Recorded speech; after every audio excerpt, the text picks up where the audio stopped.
在中国种朋友呢，侬呢要来养鸡都必须多些，那要过都不该做呢，都那要都不该话野做些，กู做中做些呢，都那要กู都该ปล่อยจำเรา该ปอนะชงnó kia chế nữa, lòngเราว่าเราเลียจุดเจอเลยเนาะchếใช่ว่าเราตัวตาเท่าเดี๋ยวใช่หนึ่งปอว่าเลียอะไรเนี่ยจึงนาในจีราปอนđó nè nhớ về sườn về và cậu cho ó về chế xó ya đã chỉ chúaเลยtừ tết lấy ta trên trái trái anh chỉ xỉa thế chứ muốn để tao lò là tôi cái bỏ ý nào nè qua cu rong chỉ hàng thế ta chỉ cho mình nhỏ đi tôi rong cơn à lò cái bỏ nó nè chế cho lâu từในตัวตาเท่ากับคานแต่น่ะจิกุมาละก็ยังจะเสด็จใช้ด้วยตัวไก่น่ะตัวไก่เฮาจบเปลนะไก่น่ะรอจิแหงถือว่าไก่ว่าหอนร้านเนี่ยนะตัวไก่ปออีว่าตัวไก่กูต่ออีแค่นั้นพอตัวนั้นตัวกูตัวปอว่าเจ้าระจงđó nèก็ขี้เกียจก็เขียสิจิเจ้ารงแห่งนั้นตัวนั้นน่ะจะเปิดที่จะที่มอนเตจะรอว่าขี่นี่นอละพอตัวนั้นlàเจ้ารงเกินเขานะตัวนั้นกูตื้อยังจอยเจ้าตรงนั้นจำสิกูเจ้าเตยเสียสาที่นั่นตัวปอนั่นรงเขาเตยจอดเจ้พอตัวนั้นนอเจ้ากูตัวเราใกล้ปอว่าcái dây trở này tụi nó đi tôi rộng nữa tụi nó đi tôi chẳng trở nữa tụi nó giờ cái của nhớ chơi sẽ chơi nhưng chỉ sợ để kia đấy nè tụi cái nào nè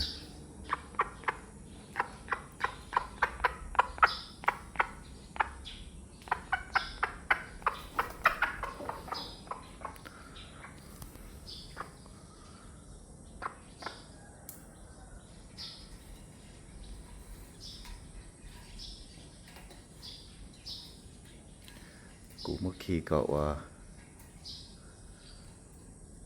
sự của mình chỉ thôi thì tao chơi cho một chạy mình nhọ nó chỉ có cho tụi con nó cho một chạy rồi tao sao chạy đi thì chỉ mới chạy ít ra mình nhọ để cho mà liệu cho nó khi đi nè tao sao chạy đi bỏ thế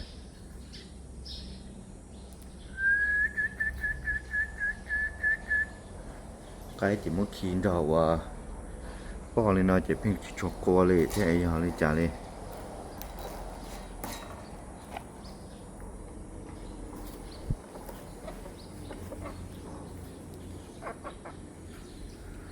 tụi này à quý tụi bỏ thế này trâu rồng thế nữa tụi bỏ cái này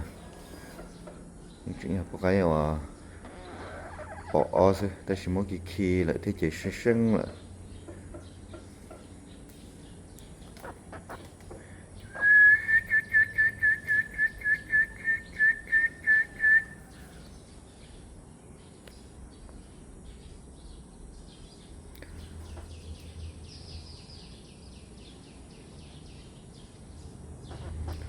trong câu kia nó tụi con nó có tụi cái trâu nó tụi nó này họ chạy nhau được tin lâu mà chẳng đợi mà bao tiền bây giờ trâu đi trả nó thì chỉ tàu khí thế giờ nông trâu thế thì mình cho ôn tụ ta lại chị cụ khí của tụi nó sẽ chỉ của tụi nó trâu này chẳng đợi này chỉ này tàu khí này cho chạy mình nhọ tàu phải tự chứ tụi nó sẽ chỉ hàng này tụi con của tụi nó nè trâu sẽ này tụi nó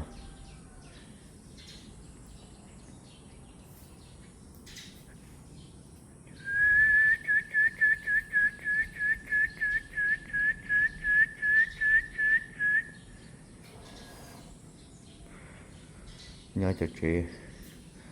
đi trở lên nó sẽ chỉ nhẹ thổ là khi sẽ nó